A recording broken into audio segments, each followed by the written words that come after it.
हुकूमत को किसानों के लिए कुछ करना चाहिए अगर वो आवाम के लिए कुछ करना चाहते हैं तो। कायदे आज़म का जो पहला आर्मी चीफ था उसने ही पहला हुक्म ही कायदे आज़म का मानने से साफ इनकार कर दिया था। वहीं से इस मुल्क की तबाही और बर्बादी की बुनियाद रख दी गई। उनका चंद्रयान 2 उस तरीके से कामयाब नहीं हुआ तो हम ये कहते हैं वो नहीं नाकाम हो गया। भाई, वो देखो हमें खुश होना चाहिए भाई, हमें इसलिए खुश होना चाहिए कि हमें तरक्की में एक दूसरे से कंपटीशन करना चाहिए। पहले भी नहीं था दिल करता इनमें बैठने का, लेकिन अब मजबूरी है, क्या करें आप बताएं। अब स्टेप बाय स्टेप आगे बढ़ना है, अब इनमें से गुजर के जाना। बहुत ज़्यादा पसंद किया जाता है, खासकर अगर हम बात करें मुस्लिम ममालिक की तो वहाँ पर इंडियन चावल की बहुत डिमांड है। पूरी दुनिया का 40% से ज्यादा राइस को जो खपत है वो इंडिया के चावलों से होती है। भी मतलब हमें भी उधर से ही आती थी, इधर उधर मुबालिक से हम खरीद लेते, हमें ज्यादा दामों में पड़ती थी। What is the condition of toilets in railway? Disgusting. इन्होंने जो चंद्रयान मिशन भेजा है, इंडिया कितने का भेजा है? हम लोग उतने की तो मांग रहे हैं दूसरे ममालिक से कि हमें इतने मिल जाए।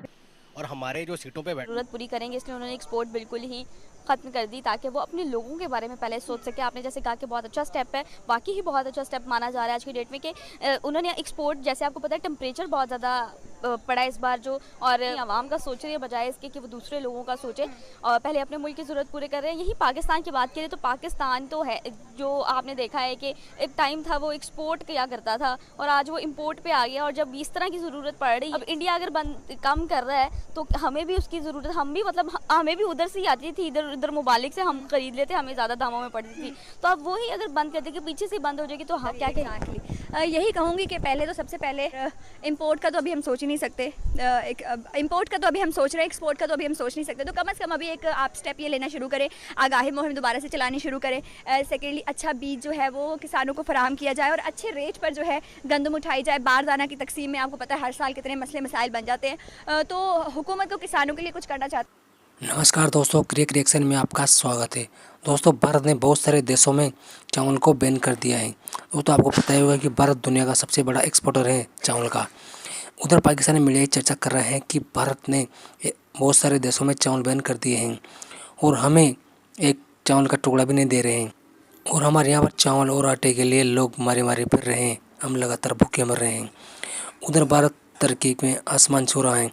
भारत की इकॉनमी लगातार ग्रोथ कर रही है। भारत की इकॉनमी दुनिया की 5वीं सबसे बड़ी आर्थिक व्यवस्था बन गया है और 2030 में वो जापान को भी पीछे छोड़ देगा और दुनिया की तीसरी सबसे बड़ी इकॉनमी बन जाएगा। और हमें देखो, हमें IMF से कर्जा लेने के लिए भी नाक रखनी पड़ती है और तब जाकर हमें IMF कर्जा देता है। और हमारे यहाँ पर भारत के फॉरेन रिजर्व 613 बिलियन डॉलर के हो गए हैं और हमारे यहाँ पर 10 से भी कम है।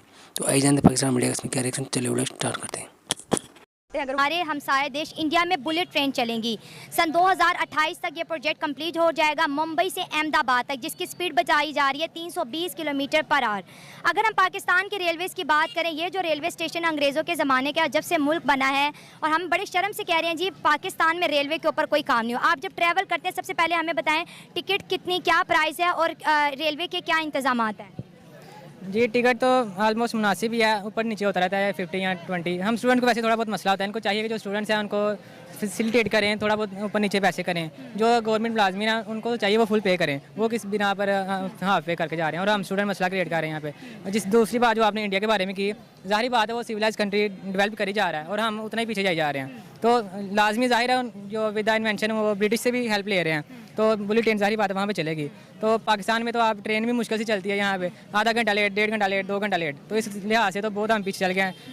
एजुकेशन हमारा सिस्टम उतना नहीं है कि हम भी कोई नई चीज़ इन्वेंट कर लें। यहाँ पे नए नए मनसूबे बना लेंगे, पैसे लग जाएंगे इतने ज़्यादा, लेकिन यह है कि स्टूडेंट्स के लिए कुछ फैसिलिटेट नहीं है। लैपटॉप स्कीम आएगी, वो भी कुछ लोगों को, वो भी सिफारशी लोगों को दे रहे हैं। ये सीन चाले। मैं बात करें वर्ल्ड वाइड के अंदर, इंडिया 40% मुल्कों की ज़रूरत पूरी कर रहा है। 40%, 60% पूरी दुनिया के मुल्क लगा लो।